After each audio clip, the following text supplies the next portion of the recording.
Halo semuanya, bagaimana kabar kalian hari ini? Semoga selalu dalam keadaan yang sehat ya.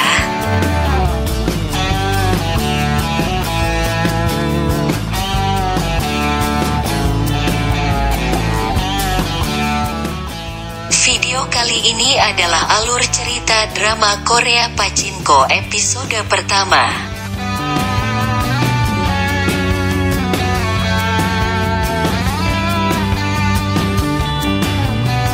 Tapi sebelum itu jangan lupa untuk subscribe channel ini, karena subscribe itu gratis. Dan jangan lupa juga untuk like, komen, dan share ya.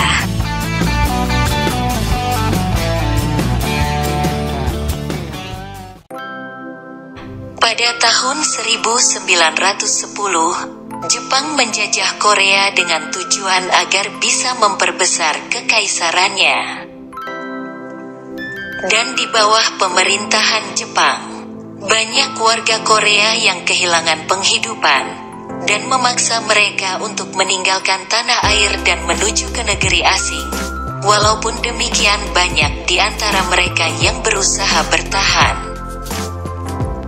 Korea, tahun 1915, Jepang menduduki Korea. Dan di tahun itu juga terdapat seorang anak perempuan yang diberi nama Sunja oleh kedua orang tuanya.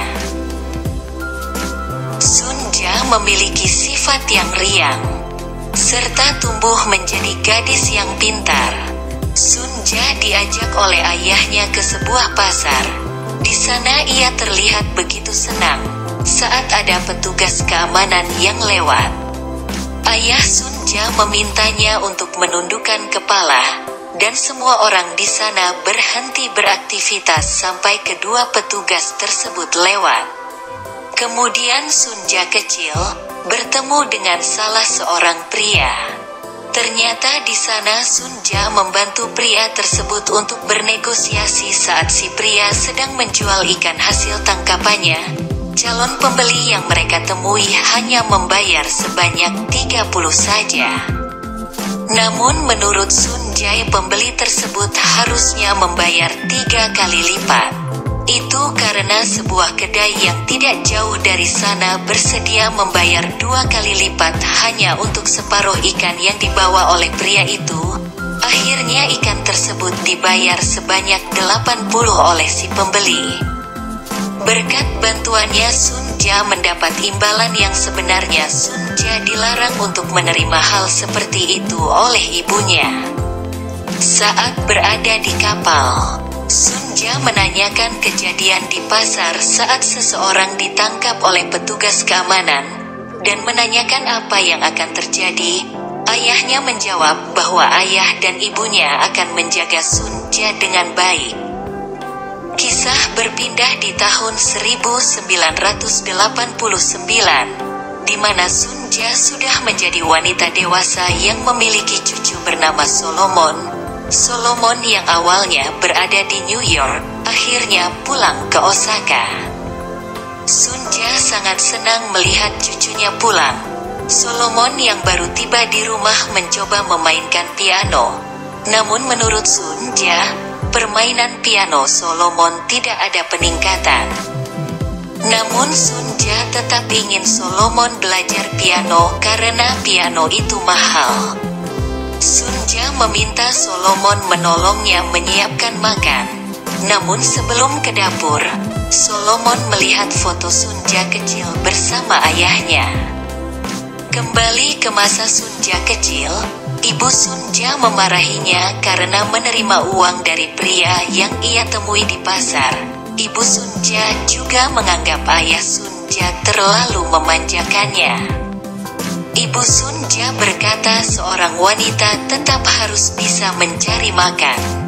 Mendengar hal itu, Sunja mengatakan pada ibunya bahwa Teluk sedang tenang, ia akan ke sana dan berlatih menyelam bersama wanita-wanita lain yang berada di sana. Sunja juga berkata hal yang membuat ibunya marah tidak akan terjadi lagi. Ibunya pun mengizinkan Sunja pergi. Ayahnya menyusul Sunja ke teluk. Di sana Sunja memperlihatkan keahliannya menyelam. Sunja menyelam lebih lama dari yang ayahnya bayangkan, dan membuat ayahnya panik. Namun ternyata Sunja berhasil mengambil abalon. Malam hari di rumah Sunja, beberapa pria sedang asik makan, minum dan bernyanyi. Seorang pria yang sudah mabuk mulai membicarakan hal-hal yang membuat rekan-rekannya takut. Walaupun rekan-rekannya yang lain sudah diam, namun ia terus saja berbicara hal-hal yang seharusnya tidak ia bahas saat itu.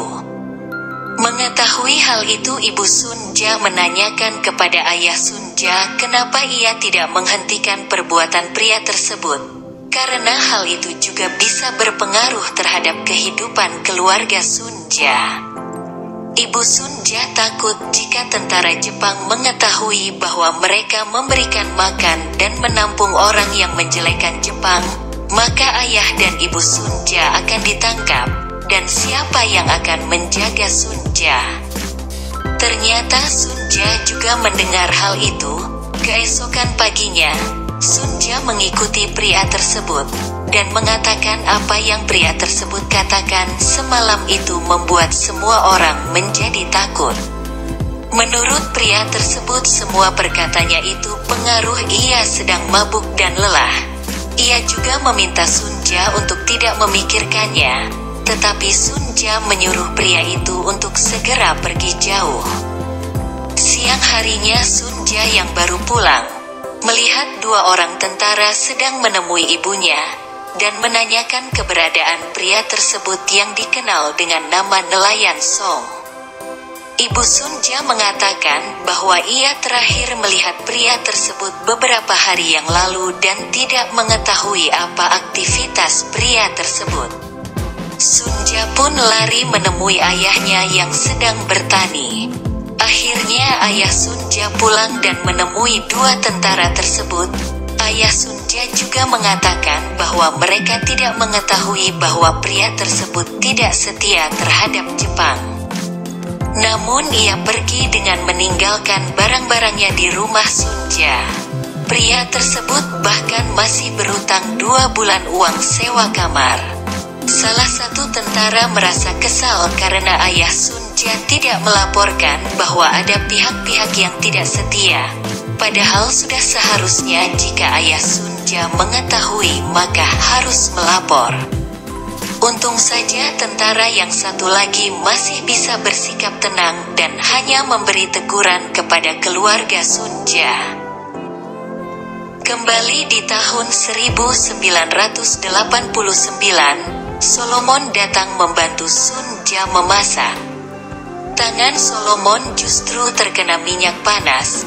Menurut Sunja itu karena Solomon tidak memiliki waktu untuk belajar memasak akibat sibuk bekerja seperti ayahnya. Solomon mengatakan bahwa ia telah meminta ayahnya untuk menjual pachinko dan berinvestasi di toko atau apartemen. Namun ternyata ayah Solomon justru akan membuat cabang pachinko. Sunja juga meminta Solomon untuk tidak menetap di Osaka. Menurut Sunja, situasi di Jepang belum cocok untuk warga Korea dan Solomon lebih aman di Amerika. Tak lama kemudian Bibi Etsuko datang. Bibi Etsuko menemui Solomon di kamarnya. Ia melihat Solomon sedang mencium sebuah kotak yang dulunya merupakan kesukaan dari Hana, anak dari Bibi Etsuko.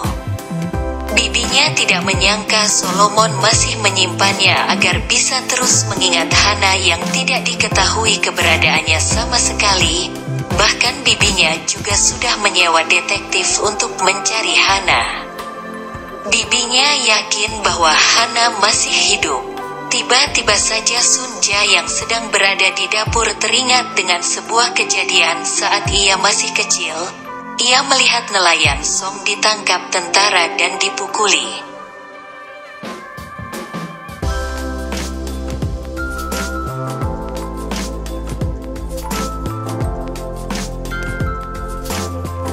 Solomon akhirnya pergi ke Tokyo.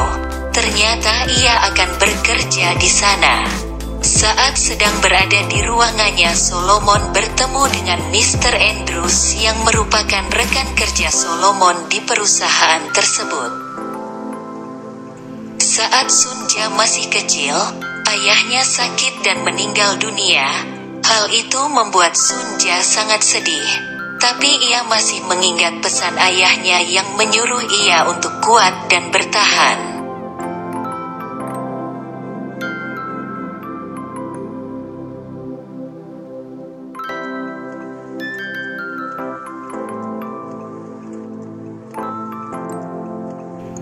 Sembilan tahun berlalu sejak ayahnya meninggal.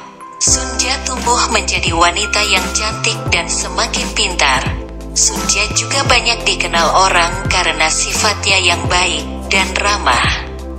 Saat sedang berada di pasar, dua tentara lewat. Seperti biasa semuanya berhenti beraktivitas dan menundukkan kepala.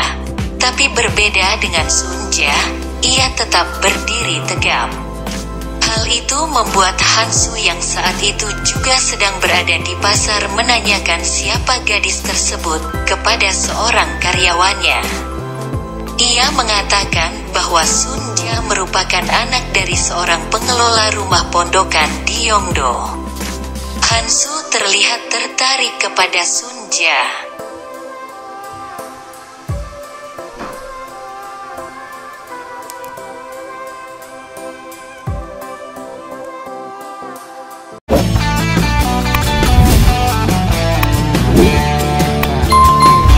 Sekian video kali ini. Mohon maaf jika ada kesalahan. Sampai ketemu di video selanjutnya.